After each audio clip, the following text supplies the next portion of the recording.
Olá, sejam todos muito bem-vindos e muito bem-vindas a mais um Analistas em Ação. Esse que é um programa especial aqui na nossa grade para falar sobre aqueles papéis que os investidores sempre quiseram saber. E hoje, quem está aqui conosco é mais uma vez Murilo Breder e José Falcão, analistas da Isinvest, e eles vão falar sobre dois papéis de um setor que deu o que falar nessa semana da Bolsa, que é o setor de supermercados. Então, nosso assunto hoje aqui são as ações de Carrefour e Pão de Açúcar. E, além disso, a gente vai ter um adendo, que é a ação de Sul América, que também movimentou bastante a Bolsa nessa semana, e a gente vai trazer, inclusive, análise gráfica de Sul América com Hugo Caroni. Então, José, Murilo, mais uma vez, muito obrigada pela participação e sejam bem-vindos. Obrigado, Karina. É sempre um prazer estar aqui semanalmente nesse programa que está ganhando tradição nesse canal do Invest News. E dessa vez eu trouxe reforço, chamei o Zé. Normalmente o Zé Falcão só vem aqui na virada de mês para comentar as carteiras. Eu falei assim, não, vem cá, Zé, que aqui é uma discussão bacana, Carrefour versus Pão de Açúcar, vem cá discutir junto comigo que vai ser legal. Olá, pessoal, um prazer estar aqui novamente no Analistas em Ações, conforme o Murilo falou, trazendo aí os destaques da semana. Tivemos aí duas empresas representantes do setor de varejo de alimento, supermercado especificamente, e vamos comentar aí sobre esses acontecimentos, como é que as empresas reagiram, e qual é a nossa opinião em relação ao setor e em relação a essas empresas, para que no final a gente consiga ter uma conclusão aí para auxiliar na sua tomada de decisão. Aproveitando então que você falou isso, José, como eu mencionei, foi uma semana movimentada para as ações de Pão de Açúcar e Carrefour. A gente vai falar especificamente sobre cada uma, mas antes disso, gostaria de pedir para que vocês falassem sobre a visão de vocês para o setor de supermercados, o que o investidor precisa ter em mente antes de investir nesse setor. Então, Murilo, qual que é a sua avaliação sobre esse setor na Bolsa? Primeiro tem que entender o que é o setor, né? Muita competição, apesar de que quando a gente vai olhar para supermercado, os grandes nomes realmente são Carrefour e Pão de Açúcar, mas tem outros players que não têm capital aberto na Bolsa. E tem a questão do atacarejo também, que é um bicho um pouquinho diferente, margens mais elevadas, e aí a gente está falando do Grupo Mateus, que é muito forte lá no Nordeste. Tem o próprio Atacadão, que é do Carrefour, né? E tem agora o Açaí, que teve a cisão ali do Pão de Açúcar. Então, de supermercado mesmo, de varejão, né, sem falar de atacarejo, realmente Pão de Açúcar e Carrefour na Bolsa. Só que a competição é grande e aqui o jogo, a gente está falando de escala. A margem é muito baixa, porque para competir, né, o arroz e o feijão que você compra em um lugar, você encontra no outro. A diferença costuma ser o preço, e por isso a margem é baixa, né? Então, é um setor com essas características. É alto volume, alta escala, baixa margem. Então, eu prefiro algo... E pouca diferenciação de marca, né, entre os supermercados. Então, por isso eu tenho um pouquinho de pé atrás com o setor. Acho que tem outros setores mais interessantes na Bolsa, mas isso não muda o fato de que realmente Carrefour e Pão de Açúcar estão passando por mudanças importantes, né, e que vale a pena ser comentado aqui. Acho que tem potencial de alta para as duas companhias, apesar desse pé um pouquinho atrás com o setor. Não sei se o Zé concorda comigo, mas a minha visão é mais ou menos essa. Você concorda, José? Eu concordo 100% com o Murilo, tá? Não é que o setor seja ruim, né? Pelo contrário, ele tem características, né, que, ao meu ver, não são tão atrativas, né, em relação a outros setores que têm margens mais atraentes, né? O próprio Warren Buffett, né, o maior investidor do mundo, um dos principais critérios que ele adota para escolher uma empresa são as margens, porque ele diz que empresas que têm vantagem competitiva, que têm domínio de mercado, têm margens elevadas. E é totalmente diferente do setor de varejo de alimentos, no caso de supermercados, onde a concorrência é muito grande e, por isso, as margens são reduzidas, porque as empresas elas competem entre si, né, e, para levar vantagem, elas diminuem o preço, consequentemente, diminui a sua margem. Então, elas precisam ganhar no volume, na escala, né? Então, assim, não é que seja ruim, são características que talvez eu não faça parte do que eu busco no mercado, vamos dizer assim, né? Porém, né, em contrapartida, a gente tem grandes empresas desse setor no mercado brasileiro, né, de alcance global, conforme a gente vai comentar daqui a pouco. Então, eu não queria passar uma mensagem de que não é para investir no setor. O importante é a gente esclarecer características do setor para que o investidor possa tomar a melhor decisão e encaixar aquela empresa dentro de uma carteira diversificada, né? Talvez não seja interessante comprar a empresa, mas dentro de uma carteira diversificada, ela pode funcionar como uma peça importante ali, fundamental, né? A depender da sua estratégia. Então, é importante deixar isso bem claro. Bom, e feitas, então, essas considerações sobre o setor, vamos passar, então, para as nossas ações do dia, né? O tema aqui do programa de hoje, que são Pão de Açúcar e Carrefour. Então, começando pelo Carrefour, eu gostaria de saber do José Falcão que análise você faz sobre o desempenho das ações nessa semana, né? Que foi uma semana, como eu disse, bastante movimentada do noticiário de Carrefour. E, além disso, qual que é a sua avaliação no longo prazo para essa ação? Vamos lá, né? O que movimentou o mercado essa semana, né, em relação a Carrefour foi o fato relevante divulgado ontem da compra do grupo Big, que é o ex-Walmart Brasil, né, onde os antigos controladores eram o Private Equity Advent, né, tinha 80% do controle do Walmart Brasil, que depois foi transformado na bandeira Big, né, e o próprio Walmart americano ele ainda possuía 20% de participação, né, nessa empresa que é o grupo Big. Então, essa compra da Advent do grupo aconteceu lá em 2017 para 2018, tá? E ontem foi feito esse anúncio de que o Carrefour, né, fez essa aquisição. Então, o mercado reagiu de forma muito positiva, né? As ações chegaram a subir mais de 15% ontem e hoje está subindo em torno de 1,5%. Mas por que o mercado reagiu de forma positiva? Primeiro, o investidor, né, que tinha interesse no grupo Carrefour aqui no Brasil, ele já esperava algum crescimento inorgânico da empresa. Tá?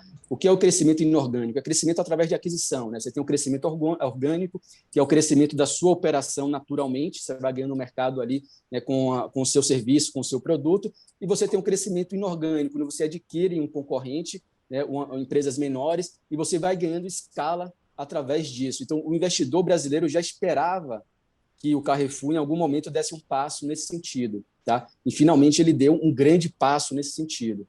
E aí eu anotei aqui algumas coisas importantes dessa operação que vale a pena a gente destacar aqui, porque faz todo o diferencial, né, para o cliente, para o investidor decidir se ele acha interessante ou não investir nas ações do Carrefour. Então, por exemplo, primeiro, o valor pago pelo grupo Big de 7,5 bilhões não foi considerado pelo mercado um valor caro, né? Não é que seja barato, mas também não foi considerado um valor caro, porque só de ativos imobiliários o grupo Big possui algo em torno, foi avaliado por uma empresa de consultoria, né, independente, só de ativos imobiliários, que são os edifícios, a estrutura física, né, para suas lojas, foi avaliado em 7 bilhões de reais. Então, por conta disso, a gente vê aí que não teve, né, não teve aí um valor muito acima do que vale o ativo tangível da empresa. Então, isso é algo positivo nessa avaliação. Tá? Além disso, você cria uma empresa com a junção das duas, que estima-se um faturamento anual de 100 bilhões de reais, né? Um faturamento enorme. Conforme o Murilo comentou, essas empresas que possuem margens pequenas, mais apertadas, elas ganham no volume. Então, esse volume que vai passar para algo em torno de 100 bilhões é muito importante, porque desse volume total, 25 bilhões de reais vem do grupo Big, né? Então, você já vê um crescimento aí gigante no faturamento da empresa, do Carrefour, fazendo essa junção. E, além disso, o Carrefour vai incorporar à sua base de consumidores mais 15 milhões de clientes. Atualmente, o Carrefour tem 45 milhões, então vai incorporar mais 15 milhões de clientes, onde vai poder escalar suas atividades e escalar outras atividades, como o Banco Carrefour, por exemplo, que eu vou comentar logo mais. Tá? Outro fator importante que a gente não pode deixar de comentar, a expansão regional. Hoje, o Grupo Carrefour Brasil ele é concentrado no Sudeste, ele domina São Paulo, Rio de Janeiro, principalmente o estado de São Paulo. o grupo Big tem algumas bandeiras, né? Bom Preço, e dentre outras, Sam's Club, que é o braço de atacarejo deles, enfim. Tem 4 ou 5 bandeiras que estão concentradas no Nordeste e no Sul. Então, você não vai ter aí uma concorrência direta por região, né? Pelo contrário, você vai escalar, vai diversificar a atuação em outras regiões que você ainda não tinha penetrado. Inclusive, agora possibilita o Grupo Carrefour brigar direto com o Grupo Mateus lá no Nordeste, né? Então, é uma penetração muito importante nessa região. É uma região super populosa, onde o consumo e o varejo, né, são muito presentes, né, naquela região ali. Tem muitas sinergias, são complementares, conforme eu falei. A diversificação geográfica é um item importante. E também outro fator interessante é que, apesar das duas terem a marca de atacarejo, né, o Carrefour com o Atacadão e o Grupo Big com o Sam's Club, são de perfis de clientes diferentes, né? O perfil do cliente do atacarejo do Grupo Big é um perfil mais prime, né? De alta renda, média e alta renda. Já o perfil do Atacadão é um perfil de nível ali médio para baixa renda. Então, até nesse quesito de clientes, né, você consegue ali ter uma complementariedade nessa questão. Também vale a pena destacar o crescimento do e-commerce.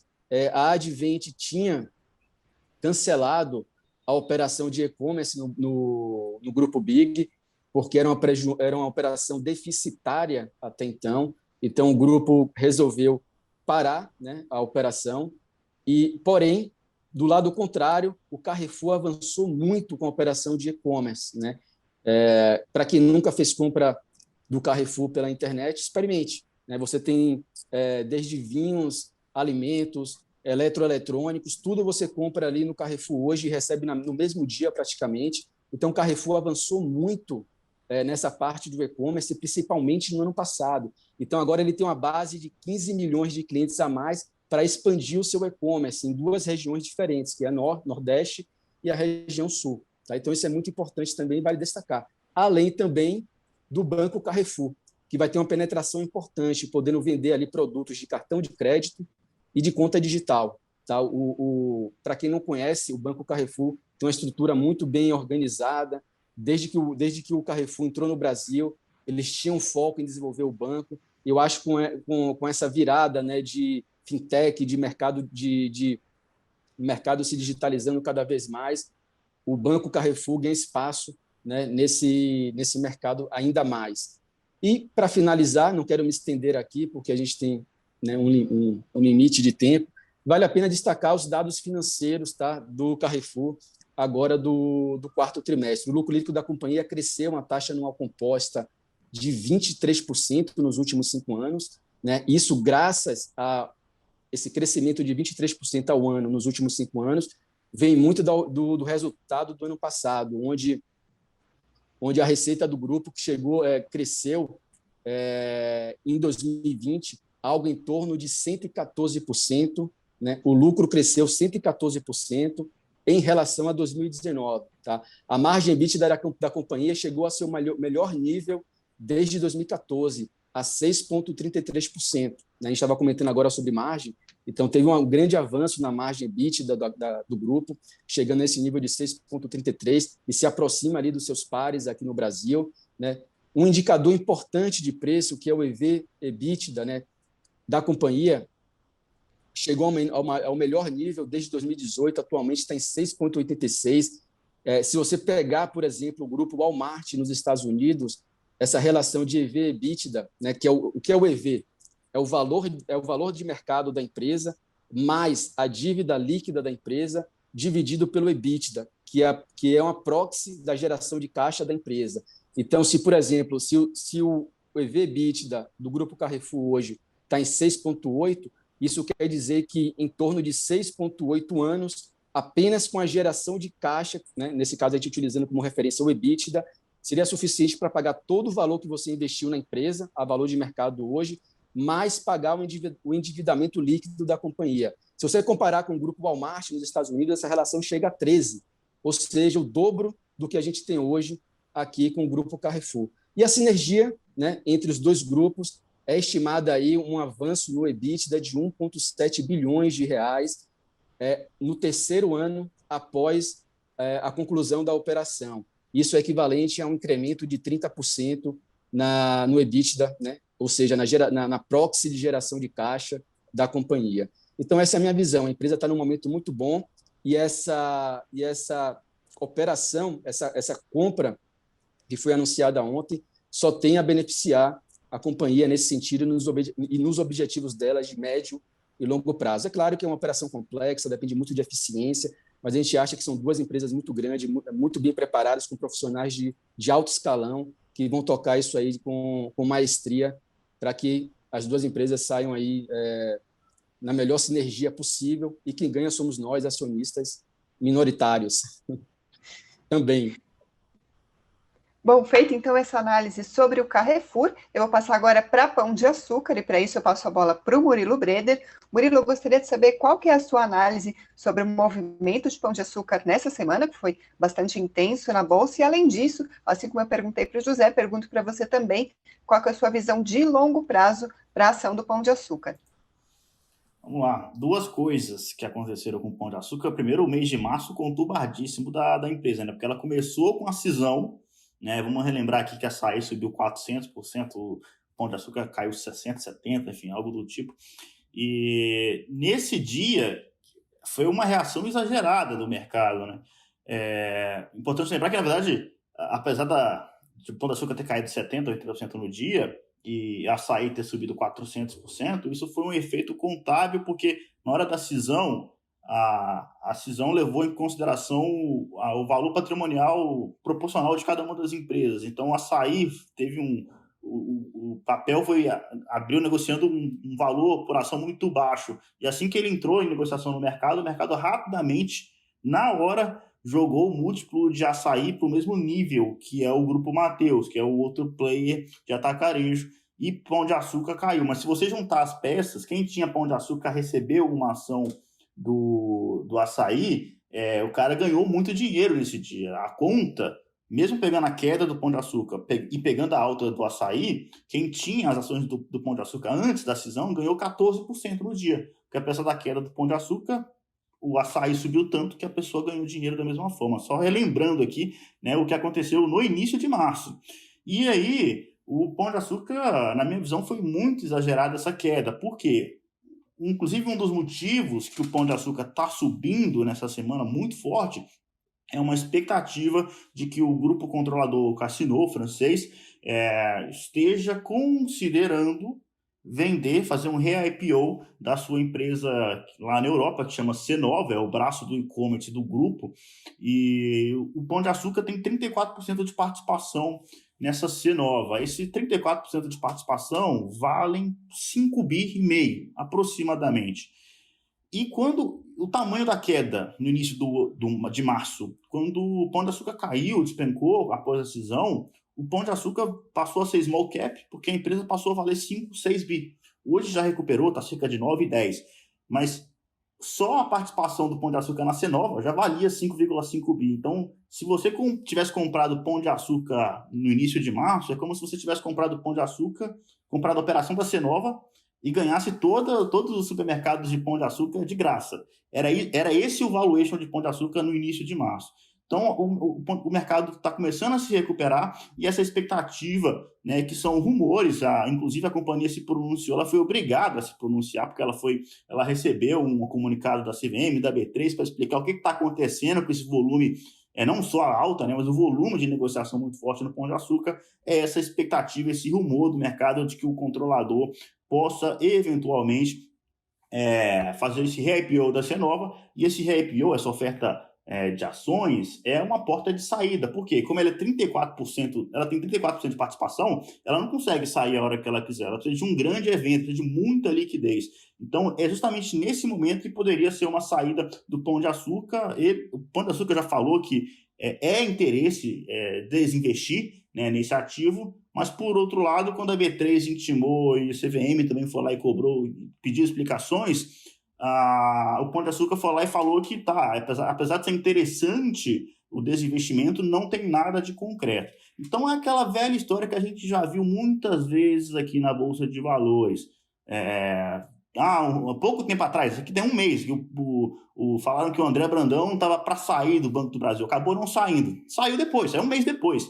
Então, assim, onde tem fumaça, tem fogo, né? É aquela questão. Por mais que a empresa venha e fala que não tem nada disso, é bem sabido que é, sim, o objetivo de fazer o desinvestimento, não tem nada concreto, é verdade, né? Mas isso já foi suficiente para as ações dispararem nessa expectativa. Sem falar, de novo, estava muito barato, a empresa voltando a recuperar espaço depois da cisão com o Açaí. Então, essa cisão, o Açaí era a galinha dos ovos de ouro, sem dúvida nenhuma, os números de Açaí são bem melhores do que de Pão de Açúcar, só que o mercado exagerou. Eu acho que no primeiro trimestre, quando sair o resultado de Pão de Açúcar, o mercado vai ver que, não é tão ruim assim o que tem ali em Pão de Açúcar Açaí, né? Então, as ações já se recuperaram e, na minha visão, quando vier o resultado do primeiro TRI, que está projetado para o dia 5 de maio, essa recuperação do Pão de Açúcar pode continuar ainda mais, tá? Então, é isso que está acontecendo no Pão de Açúcar, é basicamente um misto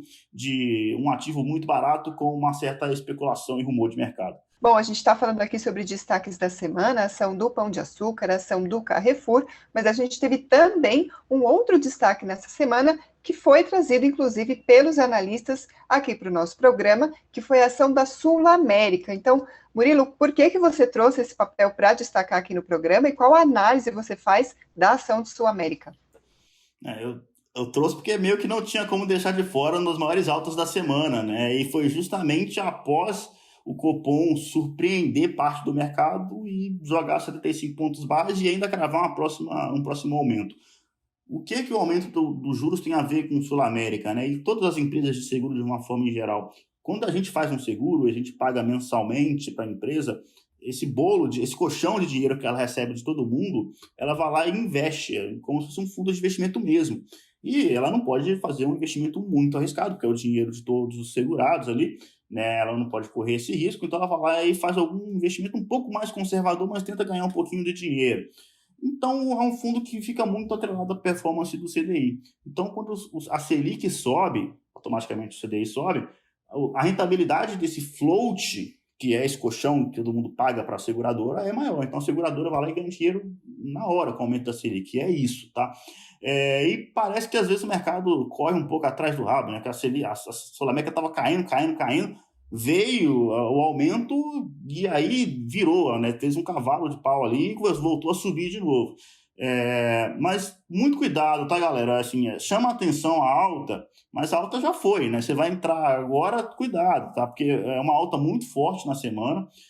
A minha visão de curto prazo para a companhia é um pouco mais, ainda de sinal amarelo. Acho que a companhia caiu bastante, está barata, pode subir mais, principalmente para longo prazo. Vou falar agora de longo prazo, mas no curto, a empresa soltou o quarto trimestre dela, não foi bom, tá? Os números, teve muita coisa não recorrente, é verdade, mas a sinistralidade aumentou. E aumentou por quê? Porque teve a segunda onda de Covid aqui no Brasil. Então, enquanto tiver esses números muito fortes de Covid, de sinistralidade, Sul América vai continuar tendo impacto no longo prazo. Agora, ela entra em 2021 com algumas vantagens ainda mais fortes para o longo prazo, como, por exemplo, a telemedicina.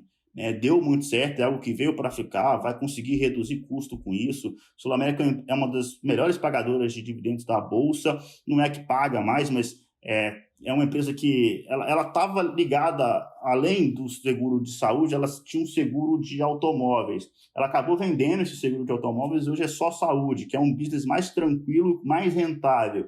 Então, isso é importante para a companhia. Tem vários fatores de longo prazo bacanas aqui. A penetração de seguros em relação ao PIB é de 3,9% só, muito pouco penetrado a parte de seguro, sendo que a Sul América é dona de 39% do market share do plano de saúde. Então, a Sul América manda em um setor muito pouco penetrado e que ganha com o envelhecimento da população, que é algo que já está bem sabido por todo mundo aqui, não tem outro caminho, todo mundo vivendo por mais tempo.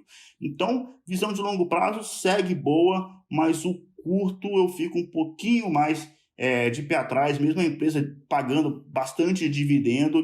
Essa questão da Covid é um negócio que não está no meu controle, não está no controle de ninguém que está assistindo, que a não ser se você ficar em casa, mas não tem como você determinar quando que vai acabar, quando que vai ter vacinação, nem a empresa sabe disso. Então, esse tipo de empresa, e aí até divagando aqui para as aéreas, CVC, enfim, empresas que dependem muito de algo que eu não consigo controlar, que nem a própria empresa consegue controlar, eu prefiro ficar um pouco mais de fora, tá? A empresa bem tocada, fez um direcionamento bom, migrando aqui para o setor de saúde, paga dividendo, o longo prazo é bom, mas o curto, opa, aí não, aí tá sofrendo um pouco com a Covid ali, né? Eu prefiro aguardar um pouco, ver como que vai se desenvolver isso em relação a 2021, mas eu continuo olhando a empresa com bons olhos para o longo prazo. Gente, essa foi a análise fundamentalista do Murilo sobre a Sul América, mas a gente também tem a análise gráfica feita pelo Hugo Caroni. Vamos ver o que ele preparou para a gente. Bora, pessoal, mais um domingo firme e forte olhando a parte gráfica aqui. Destaque agora nesse momento olhando para a referência de Sul América.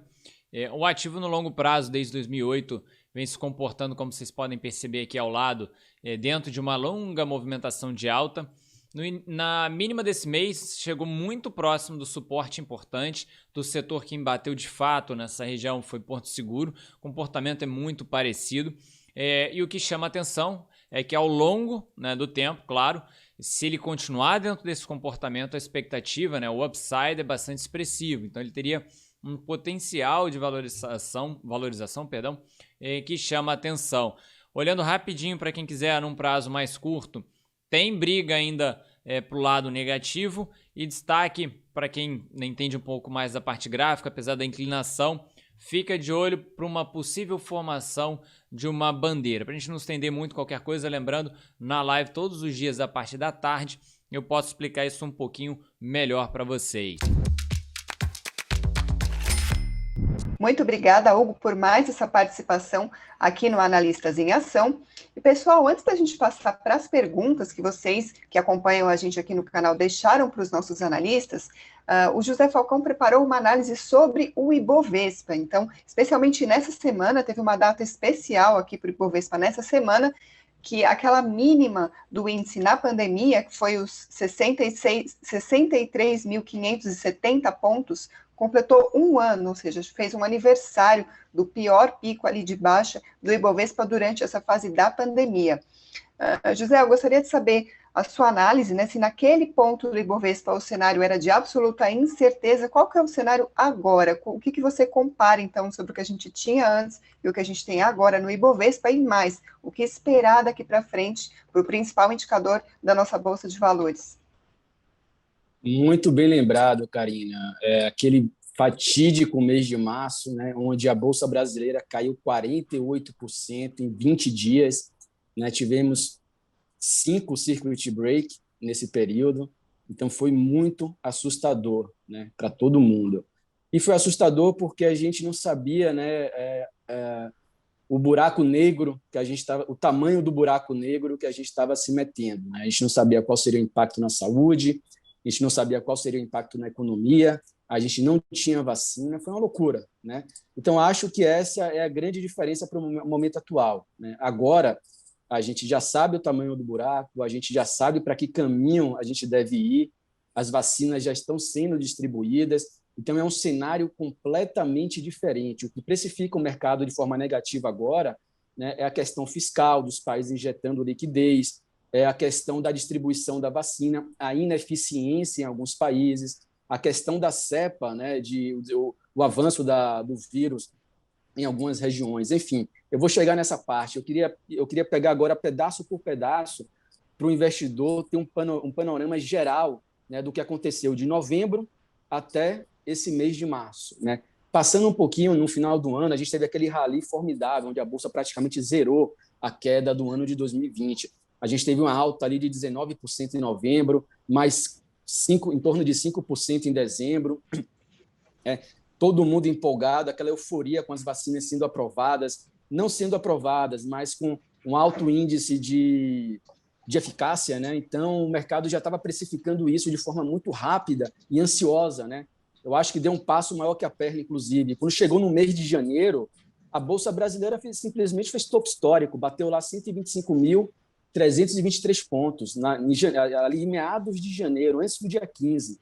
Mas a realidade bateu na porta, né? Então, já em janeiro, a gente começou a ter problemas com as vacinas, a gestão da pandemia começou a virar um caos ainda maior, e a Bolsa, no próprio mês de janeiro, quando bateu o topo histórico, fechou com queda de 3,32%, né? Seguiu da mesma forma em fevereiro, caiu mais 4,37%. E agora, no mês de março, está subindo em torno de 1,6%. Tá? Mas a grande possibilidade de fechar negativo também. Se a gente pegar do topo aos 125 mil até o atual nível de 113 mil, 113.900 agora, a Bolsa perdeu 11 mil pontos nesse período, né? É bastante coisa, né? E eu separei aqui, Karina, 3 pilares para o investidor entender o que é que está fazendo essa correção da Bolsa agora, e que eu acho até que é natural essa correção. O mercado precificou muito rápido, né? Uma melhoria. Enfim, o mercado deu um passo maior que a perna, agora está ajustando as coisas. E quais são os 3 pilares fundamentais que fizeram essa correção e que está fazendo os ativos agora estarem oscilando nesse nível, a Bolsa Brasileira abaixo dos 115 mil pontos? São 3. O primeiro, saúde, economia e política monetária. Eu separei alguns itens aqui da saúde para as pessoas entenderem, né? A gente teve uma explosão de casos de Covid aqui no Brasil. Ontem a gente bateu 300... até hoje, no meio-dia, a gente estava com 301 mil casos de morte, né, por conta da Covid. A imagem negativa da gestão pública da pandemia no Brasil está assim, vergonhosa, né? Todas as autoridades de saúde comentando, né, autoridades políticas, enfim, o Brasil virou uma referência de contágio. As fronteiras dos países sul-americanos estão preocupadas com o Brasil, né? O Brasil era para ser o líder nesse processo, e não, ele está sendo um país vilão, né, nesse processo. Em vez de ser o exemplo, né, porque é a maior economia da região, pelo menos da América Latina, ele está virando, né, um país de perdas consistentes de credibilidade. Então, esse é um ponto que é relacionado à saúde, né? Esse ambiente instável. Qual o investidor que vai colocar dinheiro aqui se a gente não consegue nem organizar a nossa saúde, né? Esse é um ponto. O segundo ponto é a economia, né? Eu acho que é um dos principais também e que vai durar, né, até o final do governo, provavelmente. Então, a gente tem que saber lidar com esse problema atual, né? Qual é o problema da economia? A situação fiscal se agrava com a pandemia. São 48 bilhões de reais que vai entrar agora. Provavelmente, quando chegar em maio e junho, vai ter que fazer um novo pacote, porque a crise vai se estender durante todo o semestre. Tá? A gente não vai resolver isso no primeiro semestre. Então, provavelmente, tenha que ser aprovado uma nova PEC com gastos adicionais. Então, esse é um problema sério. E isso gera uma expectativa de atraso na retomada da atividade econômica, né? Lojas físicas fechadas, pessoas não podem sair de casa. O Brasil se move através do setor de serviço, o serviço parado, a não ser serviços que são mais flexíveis, que conseguem se adaptar a essa realidade, né, de entrega. E as reformas, né, reformas e privatização totalmente fora de pauta, né? Aonde estão as reformas? É claro, a gente entende que há uma prioridade nesse momento. Mas será que o governo, com tantos ministros, com tantos profissionais, tantas equipes, não consegue se organizar, né, para conseguir uma parte tocar com eficiência a saúde, outra parte conseguir tocar as pautas econômicas? O governo não consegue fazer isso atualmente, tá? Isso aqui não é uma posição política, é realidade, tá? Não estou querendo entrar nesse lado político, mas é uma visão que o mercado está precificando, né? Não é nem a minha visão, é o que o mercado está precificando realmente. Isso é comentário do mercado e não apenas uma visão do José. A outra parte, o terceiro pilar, que é muito importante, é a política monetária. E a política monetária está movimentando o mundo inteiro. Tá? Primeiro, por causa da pressão inflacionária, com pacotes bilionários ao redor do mundo, na Europa, nos Estados Unidos, né, dando muita liquidez para a economia. Isso gera um temor de retorno da inflação, né? Então, o mercado começa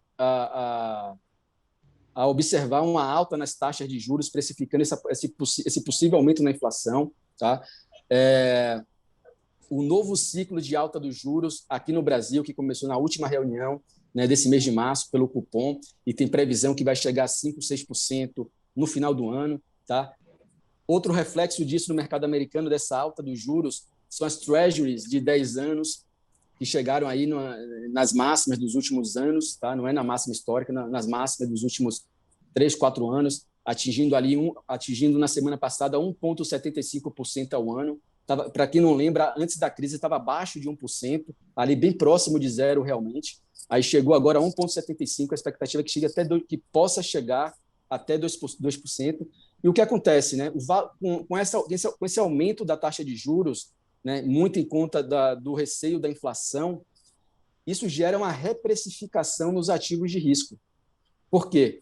Quando você precifica uma ação, uma empresa, né, os modelos de valuation projetam o crescimento dos seus fluxos de caixas lá na frente. Né? Essa expectativa de geração de caixa, que é revertida em lucro, ela é trazida a valor presente por uma taxa de desconto. Né? E dentro dessa taxa de desconto tem um custo de oportunidade, que normalmente são as taxas dos títulos soberanos. É taxa Selic, é a T-Note de 10 anos nos Estados Unidos. Então, se você aumenta essa taxa, a taxa de desconto aumenta, os fluxos de caixas diminuem no valor presente e o valor da empresa cai. Entendeu? Assim, o custo de oportunidade aumenta e o valor da empresa cai. Então, as pessoas não conseguem entender muito essa relação, mas faz sentido. Entendeu? Então, a partir do momento que você começa a aumentar juros sistematicamente, o valor dos ativos de risco são depreciados. E o mercado começa a ajustar isso. Mas o mercado vai despencar? Não acho que o mercado vai despencar. Mas eu acho que é racional ter um ajuste, porque os custos de oportunidades estão sendo modificados. O cenário econômico está um pouco diferente. O cenário estrutural está diferente. Então, os ativos precisam ser precificados. Isso vai acontecer com o ouro.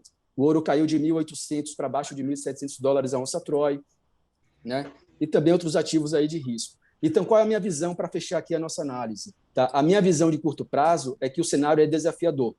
É muito complicado, principalmente pelo tripé da saúde. Tá? No médio prazo, eu acho que vai melhorar. E o que é médio prazo para mim? A partir do segundo semestre.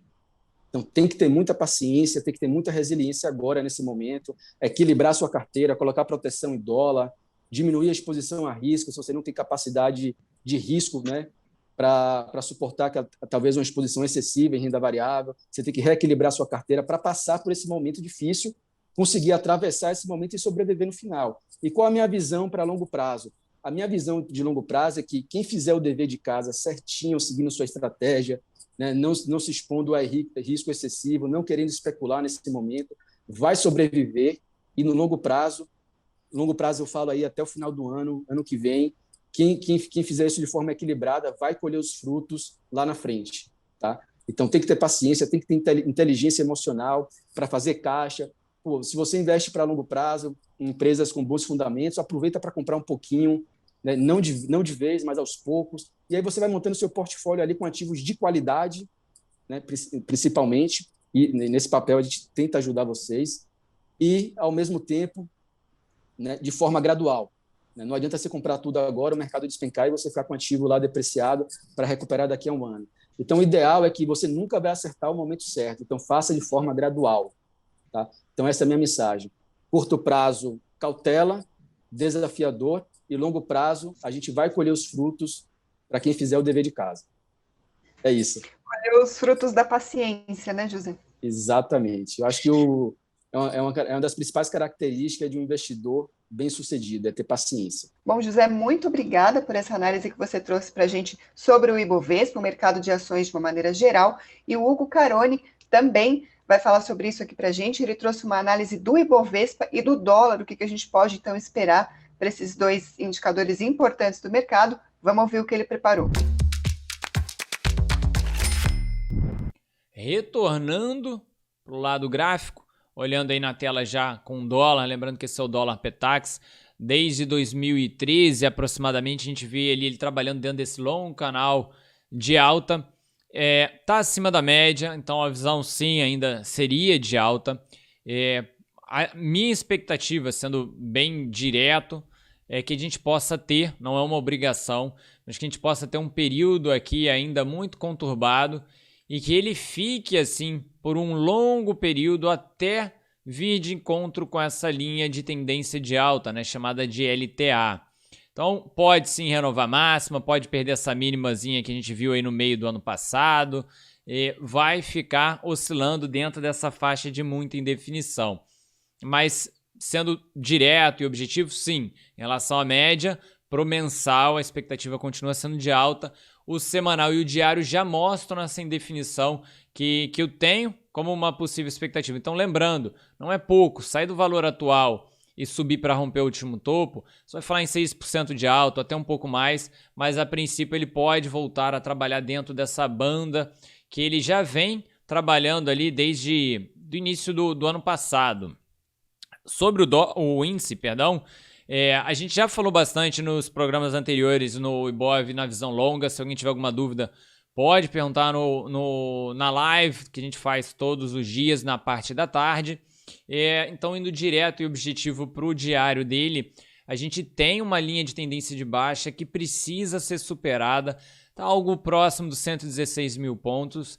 O fechamento dessa sexta-feira foi um fechamento um pouco melhor, de fato. Não posso falar que não foi um fechamento ruim, mas esse seria só o primeiro passo para tentar uma melhora vista aí que a gente está olhando no curto prazo. O longo prazo ainda segue como uma referência longona, né, mais favorável, está acima das médias ainda. Se quiser detalhe, lembrando, todos os dias ao vivo com referências intradiárias das 10 para as 9 da manhã até o meio-dia e na parte da tarde das 16 às 18 horas no Espaço Traders Invest. Um excelente domingo para vocês, pessoal. Obrigada, Hugo, por mais essa contribuição aqui para o Analistas em Ação. Vou passar então para as perguntas que vocês que acompanham o nosso canal deixaram ao longo da semana para os analistas. E a gente tem pergunta sobre setor de supermercados e setor de saúde, que são os temas desse nosso programa de hoje. Então, o Maximiano Catanhede Silva pergunta o seguinte: sobre o setor de supermercados, ele quer saber em qual investir e quanto. Vamos lá, tem um jargão, alguns vocabulários de mercado financeiro que são até importantes aproveitar, deixa a pergunta dele para explicar, que é o conceito de overweight, né, acima do peso, equal weight, né, o mesmo peso, e underweight. O que é isso? Você tem o Ibovespa, você tem a alocação, o peso de cada setor no Ibovespa. Então, por exemplo, bancos é 25% do Ibovespa aproximadamente. Então, se você tem menos de 25% de bancos na carteira, você tem menos do que o Ibovespa, né? Então, você está um pouco abaixo do que o Ibovespa tem. Então, isso serve um pouco de referência, tá? Então, eu estou otimista com o setor de supermercados. Então, se eu estou otimista com o setor de supermercados, eu deveria ter mais setor de supermercados do que o próprio Ibovespa. E aí, quando a gente olha para o Carrefour, Pão de Açúcar e Açaí, a soma desses percentuais no Ibovespa dá um pouco mais de 1%. Carrefour 0,4%, Pão de Açúcar 0,2%, o Açaí é 0,5%, isso dá um pouco de 1%. Então, assim, resumidamente, gostou do setor, quer ter supermercado na carteira? Eu não iria ter muito mais do que 10%. 10% seria o máximo, é muita coisa. Enfim, eu acho que você já está acima do Ibovespa, 10% é muita coisa, tá? E eu vou sair de cima do muro também, e apesar de eu ter falado no início que eu não gostava tanto do setor, mas na minha visão, e eu sem querer puxar o lado para as empresas um pouco mais small caps, que agora Pão de Açúcar virou uma small cap praticamente, tá muito barato. Pão de Açúcar tá incrivelmente barato. Carrefour tem um lado qualitativo muito importante com essa aquisição do Grupo Big, que o Zé já comentou. Dá para argumentar que está barato também se você comparar com o Walmart, né, em relação ao EV/EBITDA, por exemplo, mas o que caiu o Pão de Açúcar para mim é um negócio quase que irresistível, né? O Pão de Açúcar hoje cresce muito no e-commerce, claro que o Carrefour também tenta crescer no e-commerce, mas é bem forte, tá? E se você comparar o próprio Açaí, que não é mais do Pão de Açúcar, mas o Açaí tem números melhores do que o atacadão do Carrefour. Então, para mostrar que hoje o Carrefour pré-compra do Big não era um nome tão sexy assim, operacionalmente falando. Agora mudou, agora é outra coisa. Agora o Carrefour está no Brasil inteiro, as margens podem aumentar, porque o Sam's Club, por exemplo, mira o nicho A e B, né? Então o cenário mudou um pouco, mas mesmo assim, quando a gente compara múltiplos de preço-lucro, preço por valor patrimonial, o Pão de Açúcar me parece muito barato e eu prefiro, na minha visão, o preço importa pra caramba. Entre os dois nomes eu vou de Pão de Açúcar, não sei se o Zé concorda comigo. Concorda, José? Pode discordar, tá? Aqui não tem. É que aqui é um fla-flu aqui, uma dupla importante aqui no setor. Assim, eu achei importante, o Murilo destacar que o seguinte, a gente começou a live falando um pouco de algumas características do setor. E a gente pode ter passado ali um tom negativo, né? A gente comentar que as margens são mais apertadas, é um setor onde a competição é muito grande, né? E que as empresas precisam de gerar retorno e valor para o seu acionista. Então, isso pode ter passado um sentimento até negativo em relação ao setor. E não foi essa, né? Não foi isso que a gente quis passar diretamente, apenas esclarecer características que realmente são do setor.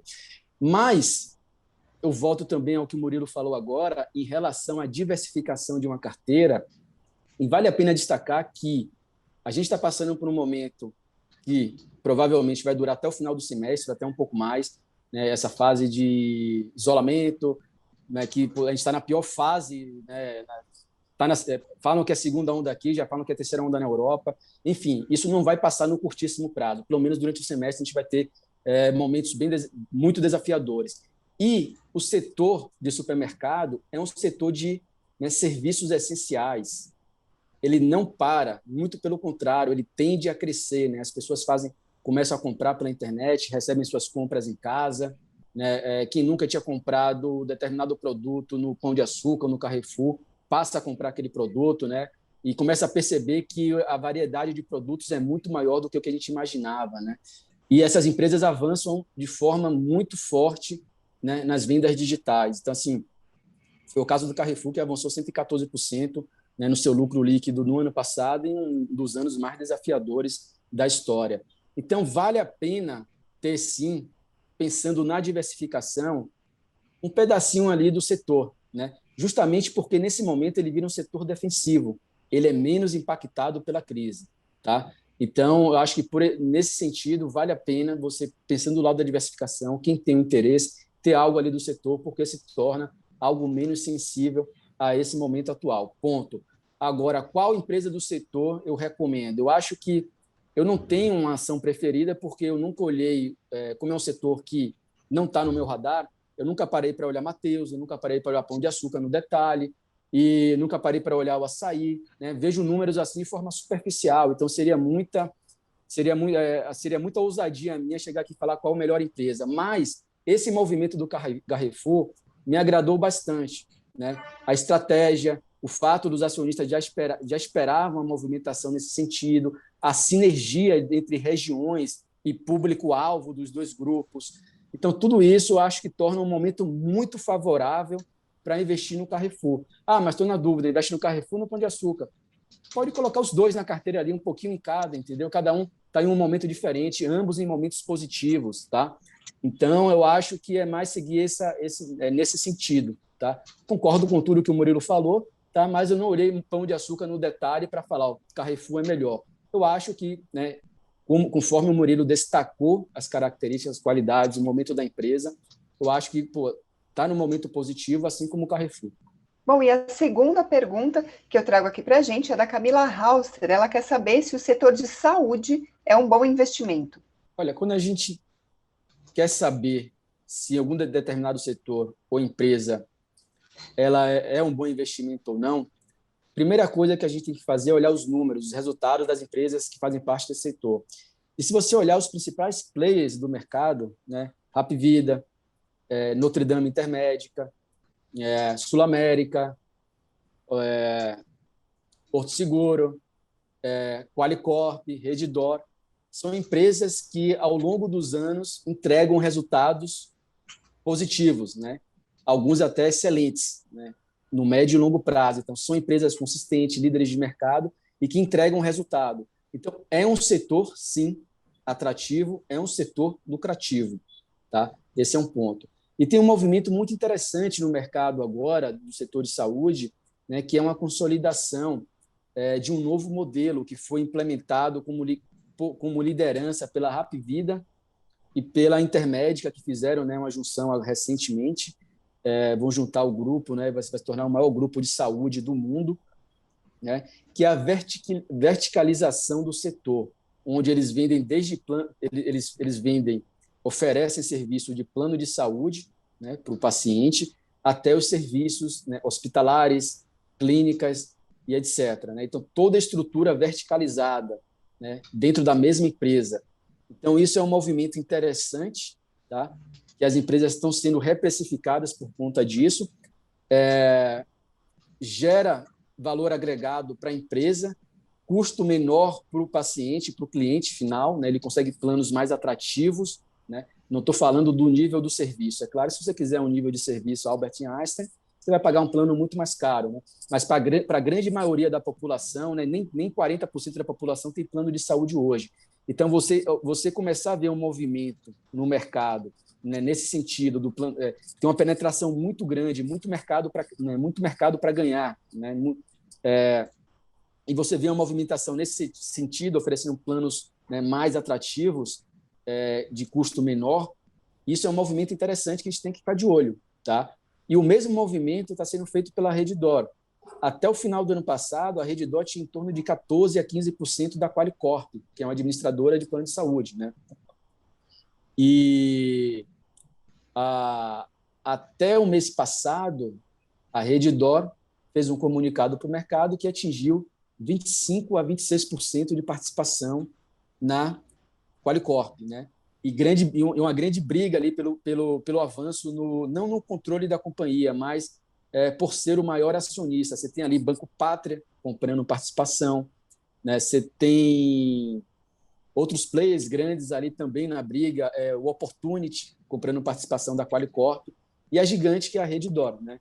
Então não precisa nem comentar. Então, assim, essa movimentação no mercado, no setor de saúde, é interessante. Tem que ficar de olho. E para quem gosta, né, eu acho assim, qual é o principal fator para você investir no setor? É você ter afinidade com aquele setor. E não investe em uma empresa de saúde, você está perdendo tempo, porque você está olhando uma empresa de petróleo e não está investindo em uma empresa de saúde, que é algo que você está no dia a dia, é algo que você conhece até mais do que muito analista, né? Porque você conhece como funciona o plano de saúde, você sabe como aquela empresa trabalha, então você tem uma proximidade com aquela realidade. Então, busque sempre investir em setores que você tem mais proximidade. Se você é um engenheiro, se aproxime do setor de construção civil, né? Do setor de real estate. Se você, enfim, eu acho que é muito do feeling ali do dia a dia, e a partir daí você vai descobrindo ali boas oportunidades. Eu acho que a mensagem final é essa. Bom, gente, essas foram as perguntas do programa de hoje, mas se tem alguma dúvida, alguma ação que você gostaria que os analistas comentassem e a gente não falou aqui hoje, deixa aqui no campo dos comentários. Pode ser que a gente não responda a todas, mas com certeza a gente lê tudo com muita atenção e separa para trazer aqui para o Murilo e para o José responderem. E antes de encerrar, eu tenho 2 lembretes para fazer. O primeiro é que o Analistas em Ação vai ao ar sempre aos domingos, às 9 da manhã, então continue acompanhando aqui o nosso conteúdo.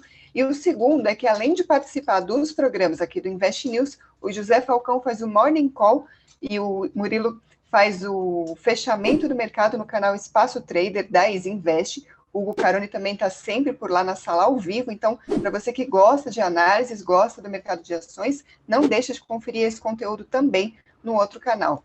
Então, mais uma vez, agradeço, Murilo, José, pela participação. Obrigada mais uma vez pelas análises que vocês trouxeram aqui para o pessoal.